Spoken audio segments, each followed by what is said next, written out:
if I have a physical disability, is there anybody out there making music with physical disability? Look and read up on their lives, maybe, but test the waters yourself. Yeah. Test the waters, push people, and find out and be satisfied yourself. Hello and welcome to Unseen Unheard, the podcast where we discuss the Black disabled experience in the UK's music industry. My name's Joy Addo and I will be your host.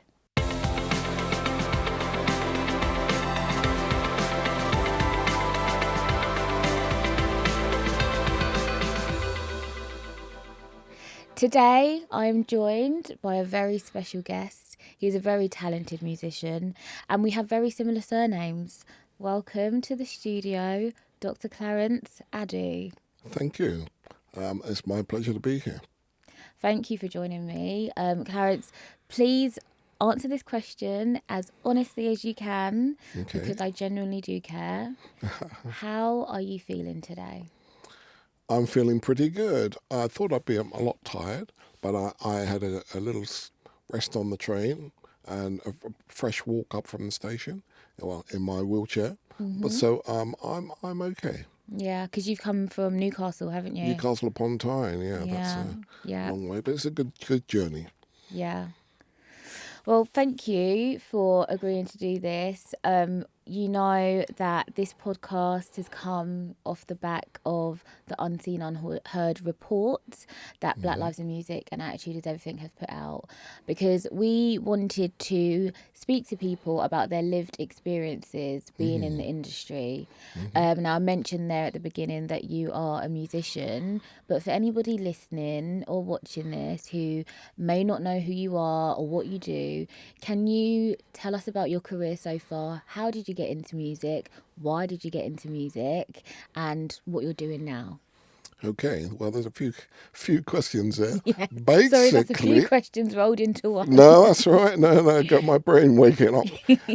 Basically, half of my life I spent as a professional trumpet player, and the other half has been as a disabled musician playing an electronic assisted instrument.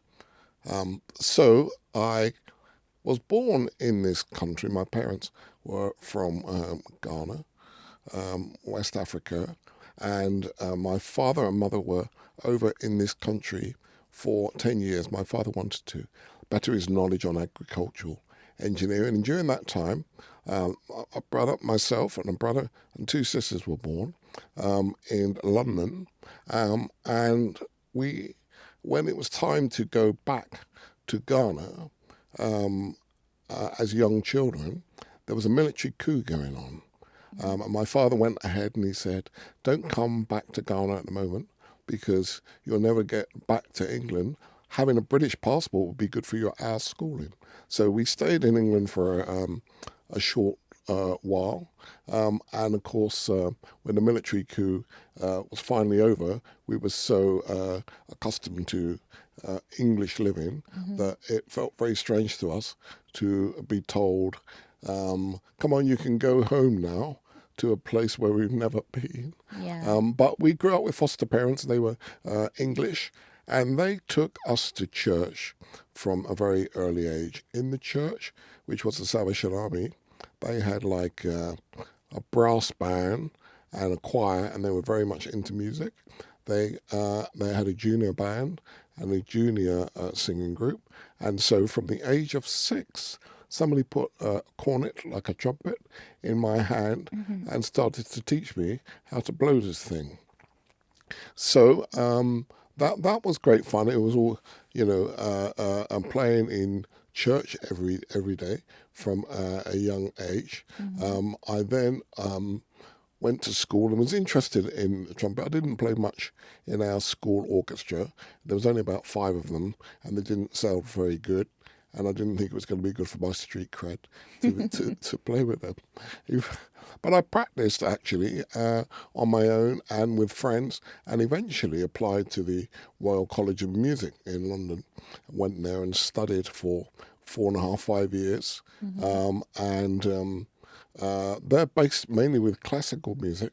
I wanted to play music so much. I wanted to play every day, all the time. So I went out and played with pop groups and theatre places, and classical orchestras, reggae bands. I really enjoyed the experience of learning those.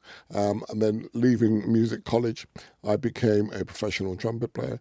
Used to freelance playing around on the BBC and maybe all sorts of radio things and traveling around the world. So things were great and going very well for myself. And then I had a terrible car accident, Yeah. which meant that the car ended up rolling over on the A1, halfway down the A1 between Newcastle and London. The car rolled over, and it was. We still don't know where the fault was. But as the car rolled over, it broke my neck in the fourth vertebrae down, and that damaged the spinal cord. So much so that communication couldn't happen from the spinal cord to the rest of my body. So that has left me paralyzed from the neck downwards. Right. So just very briefly, after that, I spent a year in hospital. And then when I came out, I was very interested still to do music if it was possible. And somebody built me an instrument which we call Headspace. What I have to do is wear a headset and I move my head around. That's the only control I have. Yeah. That's the way I drive my chin control wheelchair. And it moves a mouse around the screen. And with specially written software, I can play music again in some different little groups and ensembles and orchestras, in fact. Right. And that's so interesting. And that accident happened in 1995, right? Yes, that's right. So that was the year after I was born, actually. Oh, So you said you spent a year in hospital. yes. And I just want to ask you, so how long was it in between the time where you had the accident, spent the year in hospital, and then kind of, I don't know, rediscovered your love of music again? I mean, not that you lost it, but Yeah. what was that adjustment period like? Well, I mean, the first problem is that I had to go home after a year and pull together a group of people, carers, to help me 24/7 Yeah. to live and feed me, wash me, dress me, do everything. Yeah. So that took a bit of an adjustment. Yeah. In my mind, I never really believed I wasn't going to play music. I thought somehow, but I had no idea how this was going to be possible. So about two or so years after the accident, this gentleman emerged. He emerged, called Rolf Gelhar, and he was approached. He didn't know me. People were talking about a gentleman who had this musician who had this accident, and he contacted me. And wondered if he could do anything for me. He's a man who he was a man who just passed away, I'm afraid, about 2 years ago. But he was a great, coming from this family where the last couple of generations worked for NASA. In America, so they got these amazing brains. He was the only one that decided to go into music. He was considered the black sheep of the family at the time, but he was a very successful musician, building music sculptures, and used to work with the Carl Stockhausen, who was around, in the early 1900s, introducing electronics to music. So he came from that background. He came and spent the weekend with me.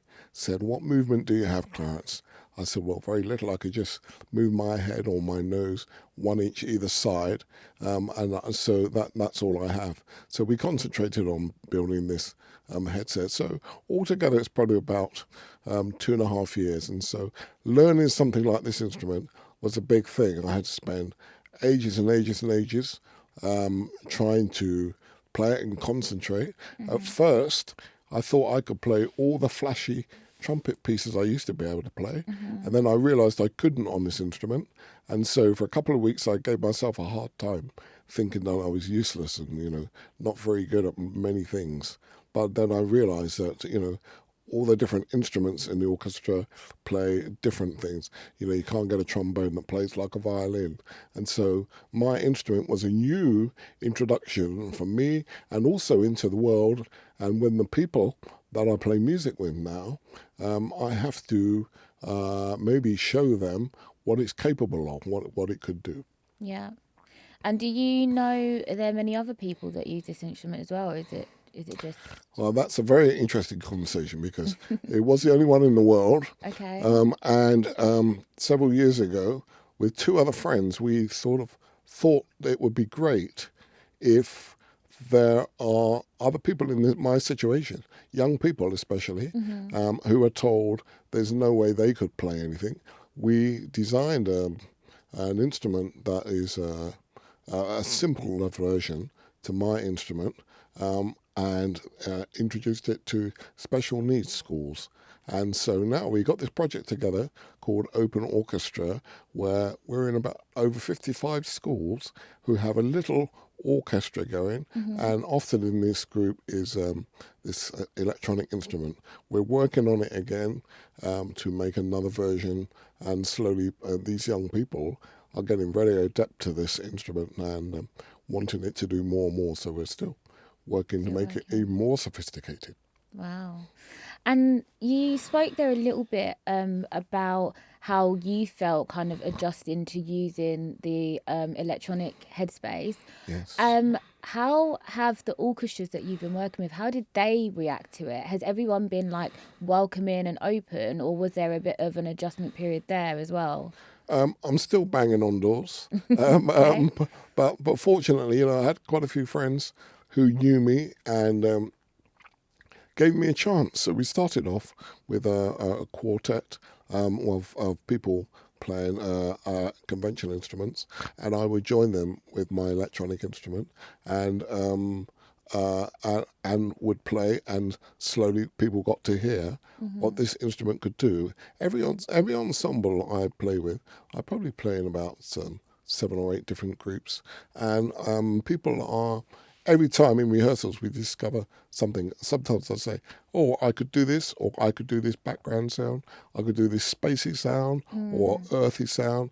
But the thing is, a lot of these sounds are in orchestral scores now that we have in films. So when you see these documentaries, in the background there's a mixture of electronics and these old traditional instruments. So it's just pointing that out, really. Yeah. And I guess it's like, something new that people haven't seen. So they're Yes, just, exactly. yeah, but Yeah, exactly. that's really interesting. I want to talk to you a bit about how has it been being a musician and being in a wheelchair, being a wheelchair user. How has that been in terms of accessing venues and things like that? Because I know that, people talk about accessibility a lot, but this is what you do. So how has it been for you? We're nowhere near the area level that I would like to be at with buildings being accessible for a start. Yeah. One of the places that I know and sometimes play, the manager of that hall said to me, "If ever you're going to play in my hall, Clarence, give me 2.5 weeks' notice so I can build a stage that you can get onto." So he's prepared to do that. Yeah. But also in the same venue, there wasn't an accessible toilet. Yeah. So, it's a problem. It's a problem. But as buildings are slowly improving, there are more better facilities. It's not just really for people with disabilities. Older people need, things to be made easier, Yeah. and spaces made more accessible. And it's so frustrating when maybe about 10 years ago, I used to play with a friend of mine, and he said to me, "Do you fancy coming back on tour with this new instrument that you've got, Clarence?" And I said I would, but it would be a massive job trying to check out whether I could get inside and have a safe time in these venues. So it's not good. Yeah. And this is the thing, I think a lot of the times as people with disabilities, we have to think about extra things that other people don't. And so, like, just like, oh, like coming on tour, like, great, that sounds great. But these are my access requirements, and these are things I have to think about, which is why I guess it's so important that we kind of raise awareness. But other than accessibility of venues, have you had any other challenges being in the industry, being a black man, being disabled? Like, have you faced any like discrimination that you noticed, and did you realize at the time? Well, I'm in quite a unique situation where being in a wheelchair is one thing, being black, and also what type of music one likes to play. Yeah. Um, there's no obvious things that have happened to me for being black. It's I have to educate people into it music-wise. That's the first thing. I did go on a tour to the Middle East, and we were in when we flew to Qatar airport.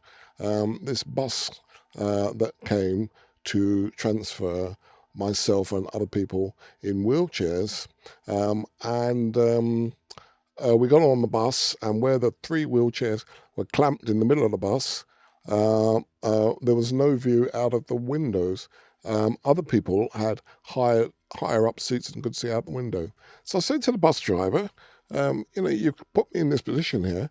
I said, I've got no view of the city or anything else. And he said, Clarence, before you came, I knew the setup of the instrument set and people in wheelchairs, and I was told to block up the windows because people outside didn't want to see me.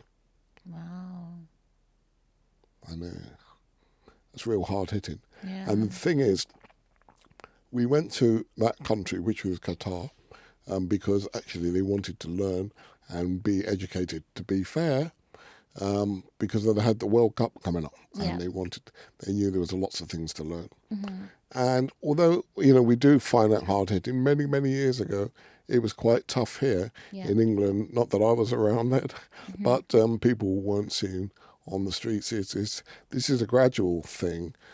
Joy of us banging on doors and educating people. Yeah, it seems like a continuous battle, isn't it? Definitely. But as you say, there is some progression happening, but I'm still of the mindset of like we still need more. It's not good enough. No. Not. And we need to. It's good when governments and legislations come on board about how buildings should be built. Yeah. What was very fortunate for where I live, up in Newcastle and Gateshead, is they were building a building just after my accident, and the chief executive of the Royal Northern Symphonia, because I used to play trumpet with them, he said to me, I want you every now and again, Clarence, to go into these architects' meetings and speak up any time there's an area that you're not happy with, because after they built this building, I don't want you coming up to me and saying, I can't get into that hall, I can't get into that corner. And so it was fantastic for me to have the privilege, because even these architects, which weren't that old really in age, were saying, oh, there's just 2 steps up to the bar.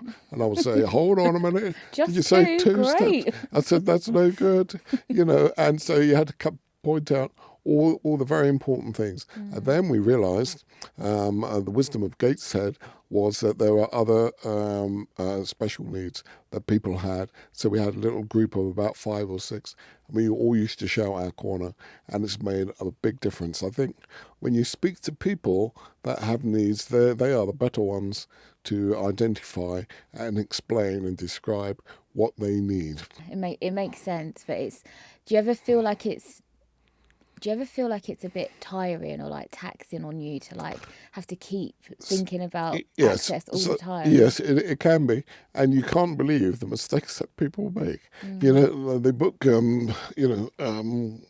discussions in offices where there's no lift, and so some of us can't go there.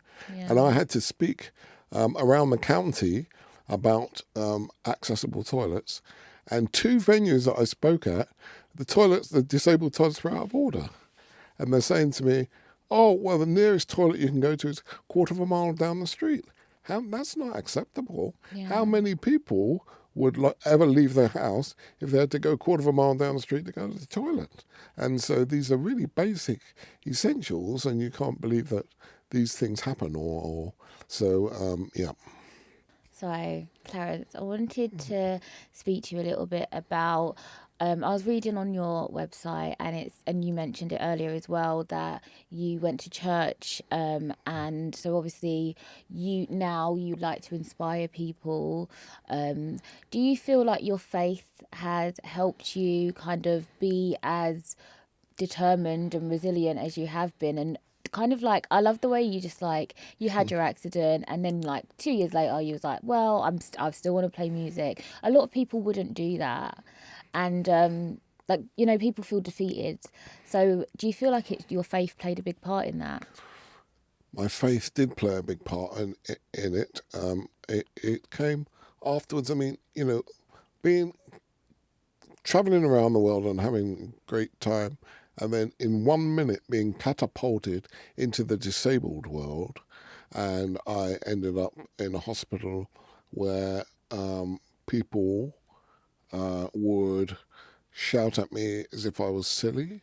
Mm-hmm. People would tell me to do things as if I couldn't think or hear, and that's the most amazing thing. I thought, well, hold on, I've broken a bone in my neck. Why is this happening? Mm-hmm. So it was a case of getting around that. But there was a couple of times in intensive care when I stopped breathing, and I still had this Christian faith, which I have today, and I stopped breathing. And I came round and I said, I was looking up to the ceiling as I came round, and I said to God, I think you must have brought me back for a purpose, because there seems to be a couple of times when I maybe should have possibly died. And I heard a clear voice, and it said to me that God had brought me back for a purpose. There were things that He wanted me to do and speak about, and that my life was going to be more fulfilled than it was before. Mm-hmm. And I remember half smiling up to God and saying, well, I don't know how up to date you are, but at the moment I can't move a muscle. And it was amazing, really, because I was, a very low physical ebb, how things slowly came back together. I mean, I was on a ventilator and told that I wouldn't be able to survive without a ventilator. Mm-hmm. A lot of these things, I wouldn't have a voice. I'd have to have a computerized voice.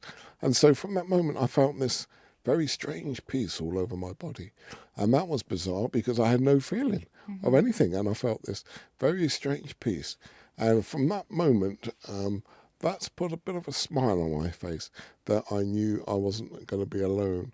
And I do smile back often at that conversation I had and see the pathway and opportunities Yeah. that I've had to speak to many, many, many, many, many, many people. I don't ram my faith in front of them, Yeah. but I talk, and then sometimes I get pushed and pushed and pushed. I was in Cumbria talking to some students that invited me over, and they said, "But why are you this and why are you that?" And there must be a reason. And then I said, "Well, do you remember I mentioned I had a faith? I still have a faith." So the thing is that people have different things that they need. There were other happy people in the ward, Yeah. and they were getting through in many different ways. But that's been very important for me. Yeah, no, it seems like it, and the thing is, I think whatever helps anybody get by is Yes. important, and if that's a faith, that's that's what's the Yeah, that's problem? right. That's right. That's absolutely right. Clarence, what would you say to anybody listening or watching this podcast who has a disability or knows someone who has a disability that wants to be a musician, but maybe they've got a few barriers and they're not quite sure how to go about it? What would you say to kind of encourage them to get involved in music? A lot of people will tell you, you can't, you can't, you can't, you can't, you can't. on many, many, many things. And I found, I need to break it down. Are there other people out there that are doing things in music? And then looking at their lives. So if somebody says you can't do that and somebody's doing it, you have to investigate. And so I came up, and there wasn't many examples for me to look at. And so somebody said to me, "Oh, you can't ever fly again, Clarence." And I said, "Well, medically, what's wrong?" So I did ask questions. I wasn't trying to be arrogant and do everything the opposite way to what I was told. But investigate what is the problem. If I have a physical disability, is there anybody out there making music with physical disability? Look and read up on their lives, maybe. But test the waters yourself. Yeah. Test the waters. Push people and find out and be satisfied yourself why this isn't possible. I've amazed myself with what I've done, and I've seen many young people with lots of disabilities that have been told they cannot do anything. And what that's done for those young people is quite amazing. I remember there was one young lady in a middle school, and she was very, very shy all through the school time. And I picked her up one day and I said, I forget her name, Jessica, would you like to conduct our little group today? And of course she sort of didn't say much, and I said, today you're in charge, and we are not going to start any music till you give us this beat. Remember that beat that we talked about? And I said, you want to do that? And even me, I'm part of your band. I'm not allowed to play a note till you point to me to play. And anyway, after that 1 hour of her doing that, she skipped down the corridor, back home, back to the classroom. They said they've not stopped her talking, and she's got so much positive energy that she could do something.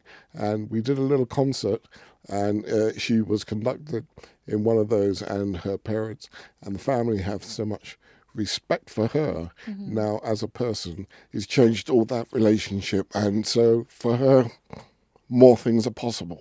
Yeah. I have one last question for you. As a musician, what would you like to see change in the industry? Yeah, I as a musician, I would love to see equality everywhere. And it's so rewarding now in these days where we have the technology to listen to music in different countries and a mixed mash of things. And so there should be no barriers for anybody. Does anybody have the right to say, no, you can't have access to music, or you can't have access to these wonderful things? And so I just want to see an open equality with all people, all music, all different genres, and like a free world. And I think we're slowly moving towards that, but not quick enough.